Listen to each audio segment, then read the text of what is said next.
The most beautiful thing we can experience is the mysterious.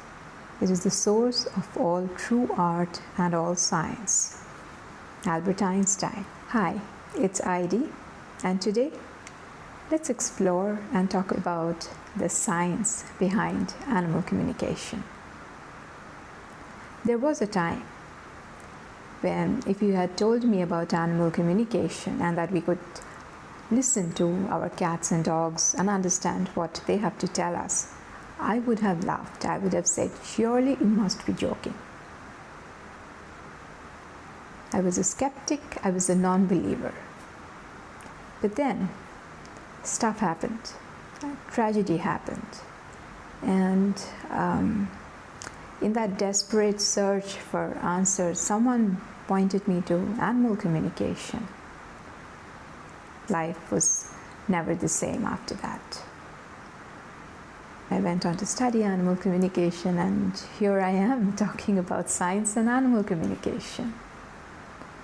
So, over the years, what I have found is that there are these two gangs, There is this one group, the skeptics, the non-believers, who would say that you're making stuff up, this is not really happening, it's just your imagination, it's not real. And then there is this other extreme. This is the real fluff. The ones who will say that your cat is, let's say, peeing all over because it's your karma. Well, maybe, but it's not really useful information. I believe in the pragmatic approach to animal communication. To the disbelievers, I would actually say that, listen to the stories that people have to say. Listen to the stories where a cat stopped bullying another cat because of a communication session. Listen to the stories where people have bonded so deeply, so much better with their cats and dogs, with the newly adopted cats and dogs, understood them better through animal communication. Listen to the stories. Those stories are your evidence that animal communication works. Now, let's talk about the other aspect.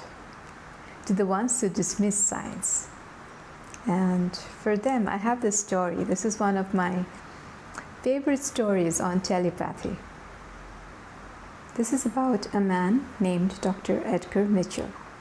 He is more commonly known as the sixth man on the moon. He was part of the Apollo 14 mission that landed on the moon. Now, Dr. Mitchell, apart from being an astronaut, was also very interested in the study of phenomena such as telepathy. And on the way back, so he was still in the mission and coming back, he did an experiment. Now, this experiment was not part of the official mission. This is something he did because he was interested in it. He had an arrangement with some people back on Earth that at a predetermined time, he would be mentally transmitting a set of symbols in an order which only he knew.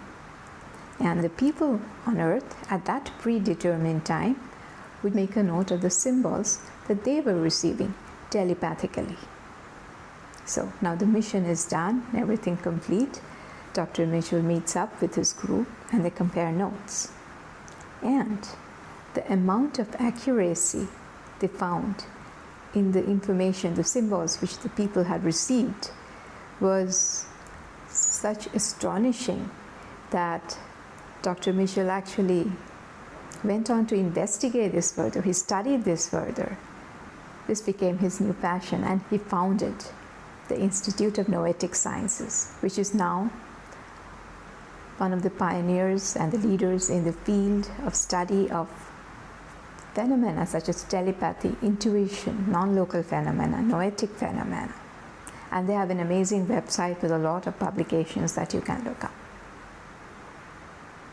Another group, the HeartMath Institute, has also done research, and they have found that our hearts emit electromagnetic signals. And these electromagnetic vibrations, they can be measured even if you're nowhere near me. And the electromagnetic frequency is influenced by our mental state and our emotional state. And they too have papers published that you can go and check out. So, this is my very simplified version of the way I see things. We have all studied that we are composed of cells. You break down cells, you get molecules, you get atoms, you get subatoms, subatomic particles. And if you keep digging further, you will find that there is this field of energy between all these particles. Everything is connected by energy.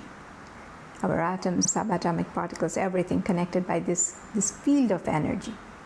And if you really go deep into it, you will find that there is just this vast field of energy. We are energy. Our physical body, if you break it down, it is energy. Our thoughts are energy. Emotions are energy. And it is the same with our animal companions, cats, dogs. The physical bodies are energy. Their emotions, their mental thoughts, everything is energy. Which then leads to the second principle. If we are all energy, then we are also all interconnected. What you may have heard as the web of life. We are all interconnected in this web. And therefore, if we are all interconnected, we can also tune into each other. It's like taking up your phone and dialing a number and you connect with another person. I can also take that telepathic phone and dial my cat and listen to what he has to say. The information that is out there is also energy. So what we are doing is, let's say I ask my cat, what would you like to have for breakfast today? The question is an energy. The answer is an energy. And when I pick up this telepathic phone and I dial, what I get is the energy answer to that question, which I then perceive in the form of, okay, I want brand A cat food, or I want home food. That is how I interpret it, and that's how the answers come. Now, if we go back to the science we learned way back in school, at least when I was way back in school, it was very, what we call a Newtonian approach, a very linear definition of space and time. We understand everything in boxes, as I call it. Everything is linear, everything is discrete, everything is very well defined. Science has grown a lot since then, and we are now talking about what is very popularly known as quantum science. And within that, there is something called as the principle of quantum entanglement. This principle of quantum entanglement says that consciousness is interlinked, interconnected, because consciousness is also something that can be interpreted as energy. There is this interconnected field of consciousness through which every being is linked. And therefore, if I want to, and if the other being permits, I can tune into thoughts, information. I can ask for information and receive that.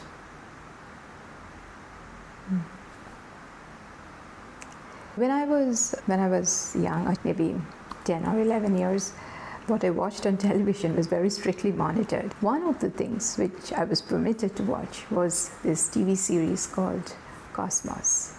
You may have heard of it. It's by Carl Sagan. And I was fascinated by Cosmos. Cosmos was my lens to the outer world. Understanding of the stars and ancient civilizations. Cosmos had everything in it. And within that, Carl Sagan says this one line, and I'm going to read that out to you. Those afraid of the universe as it really is, those who pretend to non-existent knowledge and envision a cosmos centered on human beings, will prefer the fleeting comforts of superstition. They avoid rather than confront the world. But those with the courage to explore the weave and structure of the cosmos, even where it differs profoundly from their wishes and prejudices, will penetrate its deepest mysteries. Science for me has always been about going beyond the box. Science for me has not been about sitting in the box and denying everything that we don't know. Science is about exploring those things that we do not know. So today, I want to leave you with this thought. Ask yourself, what if? What if animal communication was real? What if there is actually a way of explaining and understanding and studying animal communication? What if there is something unknown out there? What if there is something waiting for me to go and explore? So, I hope you like this talk. Drop a comment, let me know, and stay tuned for more talks on animal communication and energy healing.